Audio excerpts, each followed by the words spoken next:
you're going to ask him and start it, because he needs to be started somehow. Yeah. Just go ahead and describe what was found in your neck, and then what you asked the doctors. So the disease printed as a lump in my neck on the right side, and I had the flu a couple times, and it felt like it kind of got larger and got smaller, and I thought it was just kind of an infection. And then after a while, decided to have it looked at. They did a needle biopsy and an ultrasound, and nothing was really conclusive. So I went to an ear, nose, and throat surgeon, and they put me on the table. They did the operation, and he said that if they find cancer, they'll go in and they'll take my tonsils, they'll take the lymph node out of the infected area, and they'll basically root around and cut, which is what they do. So about a 5-hour surgery, they found that this lump turned out to be a metastasis. It was a secondary site. My primary was hidden behind my tonsil, and that's how I found out that I actually had cancer. Now, I knew if this was going to be cancer, and honestly didn't believe it was going to be cancer, but I knew if it was, that I was going to have hyperthermia. That was an important thing. The data out there suggests that it's going to make my treatment work better, but really it's the data about increased longevity, increasing disease-free survival, because not only did I want to beat cancer, but I wanted to beat it the first time. So I pushed hypothermia. I said, I work for a hypothermia company, I've seen the data, I want hypothermia, and instead of saying no, they just hemmed and hawed and kind of pushed me off, saying, we're going to put you in the tumor board. The tumor board is going to get you right to the top. We're going to find a medical oncologist and a radiation oncologist. We'll put a team together and we'll take care of you. I said, well, that's great, but I really want hyperthermia as part of this treatment. And they kept pushing me off and off, never really saying yes, until I finally, third time, said, I will do this. They had an appointment set up for the the radiation oncologist, and said, but this has to have hypothermia, and I got nothing for it. So it just turns out, luckily, we had just put in a unit at Gamma West that runs out of the St. Mark's Hospital, and I went to Dr. Hayes. He said, we can absolutely take care of you. This is a candidate for hyperthermia, and we'll do it. And then I'll give you, I'll suggest my radiation oncologist, and we'll get you a medical oncologist. We'll get you a team together, and we can do this. Unfortunately, my insurance didn't work in all the hospitals. I had great insurance. It was covered for the hospital I was at, but this would be something that we'd have to do some wrangling in. So my contribution was I'd travel 100 miles every day to receive radiation oncology so I could get my hypothermia included in insurance.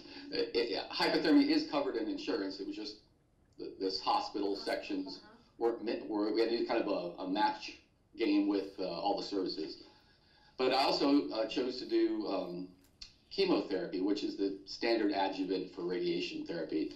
Now, I wasn't really happy about it, but again, when you're fighting cancer, you kind of have to do everything at your disposal. So I agreed to it. And it was okay for the first week or two, but the combination of radiation and chemotherapy were really starting to take a toll on my body. Now, hypothermia was pretty easy. I had to lay down for about an hour. One day, I had a red mark where the hypothermia was given that lasted for about an hour and a half. One day, it kind of stung a little bit, and they just turned the power down. A few times, it was slightly discomforting, slightly uncomfortable, but compared to what chemotherapy was doing to my body, I'd lost 45 pounds, and I was fairly reliant on others to survive. So I asked about mid-therapy. Chemotherapy added to radiation therapy gives me how much further toward my goal. I had a good chance of survival. I was a non-smoker. If I was a smoker with a disease, my expectancy is about a 40 to 60% chance of beating the disease. As a non-smoker, it was about 80%. I said, how much further toward this goal is this pushing me? And they said, about 8%. And I thought to myself, I've seen the numbers on head and neck cancer for hyperthermia. Some phase 3 clinical studies show a 40% increase in chances of survival. So I'm going through all this for 8%. And even if you took all the hypothermia numbers for all indications, added them together and did an average, it's still pushing us up 22%. So I really had to look at why I was going through all this work for a therapy that was really honestly killing me. And it was fear. I was afraid that if I didn't do everything I could the first time, because that's what the doctors had in their bag, that this would be a big mistake. So I did everything. But I think if I could go back and do it again, I think I would have skipped the chemotherapy. I think it would have had to been radiation and hyperthermia. It just wasn't worth what it did to my world. Now, unfortunately, my mother is going through therapy right now, and she has cancer, and I tried to get her into a hypothermia program, but it's the same thing. There's no doctors in her group that were supporting the evidence. And so I can't tell you to have hypothermia, but I can tell you you have to go out and honestly look at the research. It's not a fun read, but it's data. It's real information that says hypothermia is going to increase your chances of survival. And if you can get someone to listen to you, do this therapy. This is how you have to treat patients. You have to be your own advocate. You have to be in charge of your life, because it's not a good decision or a bad decision. This is your life. This is your life decision. You've got 1 or 2 chances of beating this disease. And I've seen a lot of people next to me in chemotherapy that were brave and they were tough, but they weren't coming out of it. They weren't going to survive. I knew that I would not see them next year. I watched people hold on to hope, knowing that they were not going to survive. And they were holding on for their families. There was one woman next to me. She's in her 30s. I thought I was going to be kind of the young man in the group, but it turns out I was somewhere in the middle. And she had 3 kids, and she had metastatic cancer, and she was taking chemotherapy just to give them another year or 2 with this hope that this new treatment maybe come up on the horizon. And I watched another gentleman who said he was going to fight, excuse me, he was going to fight this disease. He was probably in his 70s with everything he had. And while he was telling us about his fight, I could hear the nurse around the corner talking to hospice, trying to get him a room. So until it really touches you, you realize that cancer is a horrible disease. But when it's you in the spotlight, you deserve everything, every resource, every technology that's available. And this one's been around for a while, and it's well proven, and it's what we should all be experiencing as far as cancer care. You're cancer-free too, right? It takes 5 years to make that claim, but I'm certainly not telling anybody I have cancer now. So, So you're 2 years out? I am a year out now, and they'll do follow-up for 5 years, but I don't know the reason not to say I'm cancer-free, because nothing I can really do about it other than, live forward as if I'm finished with this part of my life. So Drew, describe again, you had said this prior to us recording, but you said, oh, the reason why the doctors were pushing chemo was because you saw the bag and that cost $9,000. Yeah, I know it sounds like a conspiracy theory, but there's 2 reasons. One, there's a book called the NCCN Guidelines that says, when a doctor says you have cancer, they open this book literally and say, this is what everyone gives, which is radiation and chemotherapy. But the reality is that I'm sitting in a room full of 12 people, and every week I would go and they'd put a needle in my arm and hang a bag next to me, and for 4 hours I would sit there, and the cost for that was $9,600. So if you do the math, you can see there's a really good reason why we're all sitting there having poison dripped in our veins, destroying our bodies, and it's not for that little 8%.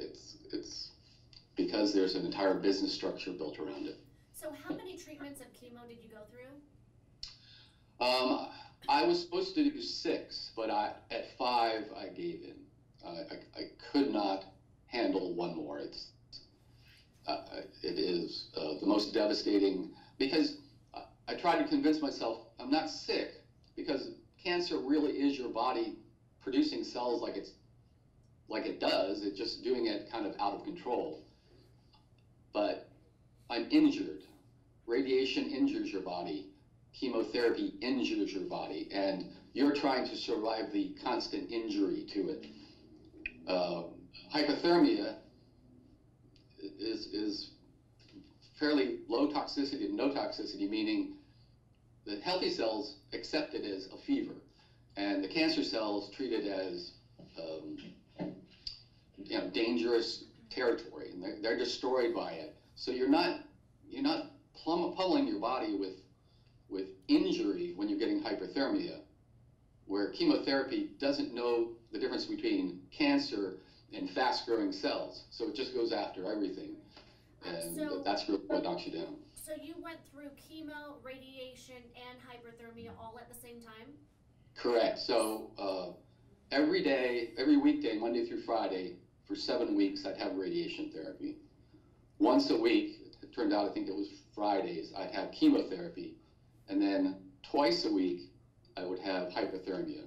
So you believe that if you took out the chemotherapy, you would still be here in as good a shape Yes. you are? Well, I would have been healthier at the end. I wouldn't be 45 pounds lighter, although kind of appreciate it. As not the best height in the world, but it was a nice way to lose some weight. But